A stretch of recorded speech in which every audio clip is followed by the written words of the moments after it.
Hi, it's Karen, the Weekend Craftaholic. Thanks for joining me, chapter 7 of my Stash Busting September.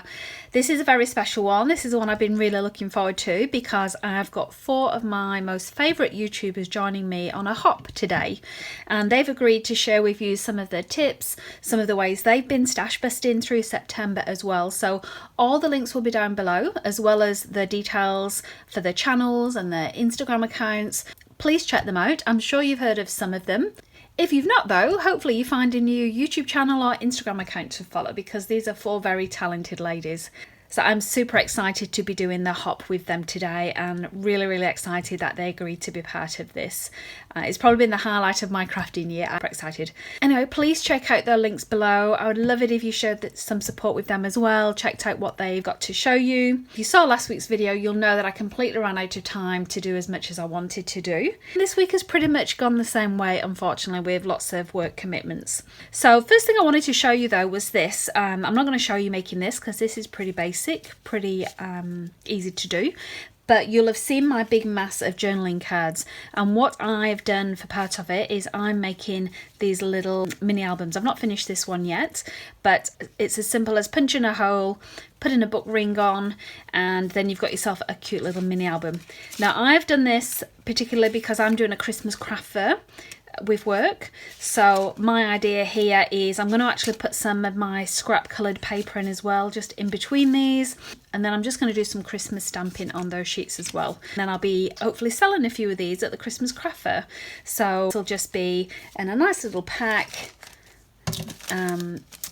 with some stickers that I've already started collecting from my stash. I'll put some nice little coloured pencils in as well.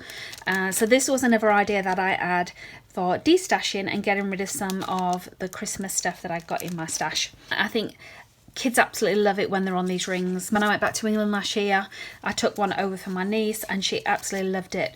I had some little ribbon on there and some charms. Hopefully that will be a nice little addition for someone. But I'm going to go through particularly this these pads that are kind of more children orientated as well. So I'm going to try and use as much of these as I can. As you can see, this one is a double-sided pad. I don't even know how long I've had these in my stash. I've had them a long time. So let's get started on making some mini albums. And for this part of the video, I'm going to do a voiceover, and I've realised it's been a long time actually since I've done a voiceover, so I hope this is okay.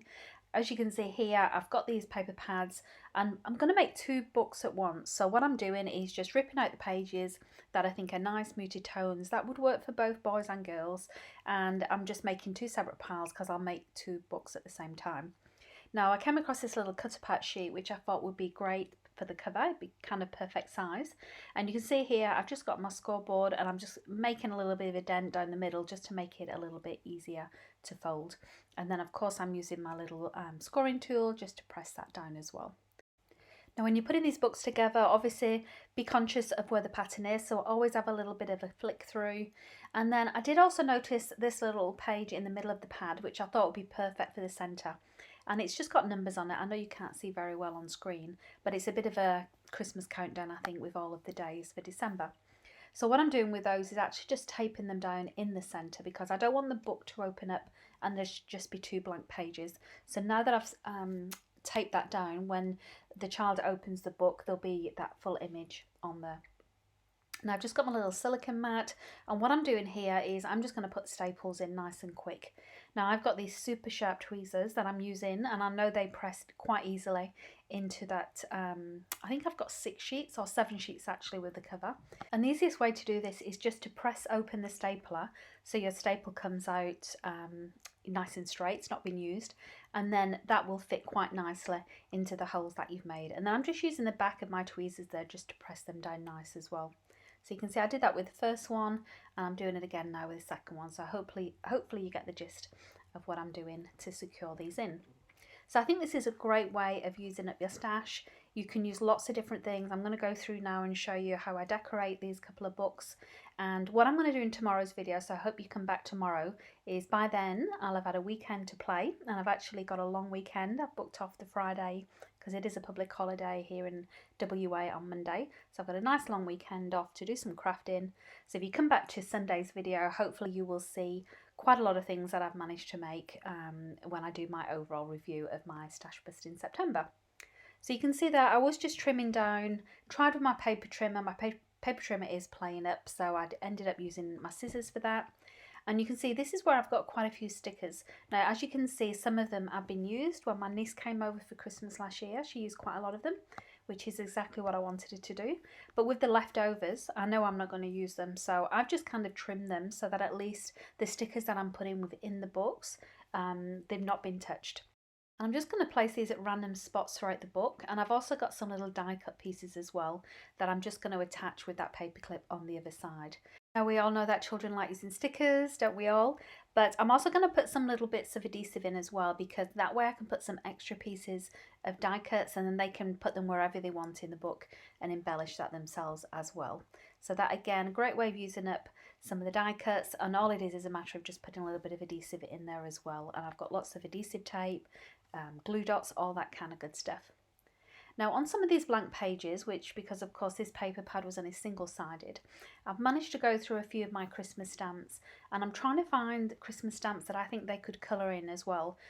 So this was the biggest of all the stamps that I've got, and I think it's quite a cute one. And then one extreme to the other, I guess, a lot of my other stamps are obviously lawn fawn. So I've got this Seasons Tweeting stamp, and I think that's going to be really cute as well when they open that and see that. And it doesn't take up too much space as well if they want to use the rest of that page for some journaling or some doodling as well. I've got another lawn fawn stamp set here as well. I can't quite remember the name of it, so I will go and check and put all the details in the description box below. But it's got these cute, gorgeous little elves on there as well, which I think would be quite nice for them to colour in. Now, of course, it doesn't really cost anything to do stamping, but the great part about that is you are using your stash. So you may have stamps that you've been there for a while, you've not used them, and it's just another way of stretching your stash, isn't it? So moving on to this little pocket, I'm just using these gift tags. I just wanted a little pocket, so I've used this very, very thin tape runner, and then I've got some little die cuts as well that I'm going to stick inside that pocket. Now, these pop-up features, I bought these a long time ago from a craft fair for card making, never really used them, so I thought they would be a nice little surprise element as well. All I'm going to do is stick on this nice little snowflake, and then when they open the book, that's going to pop out.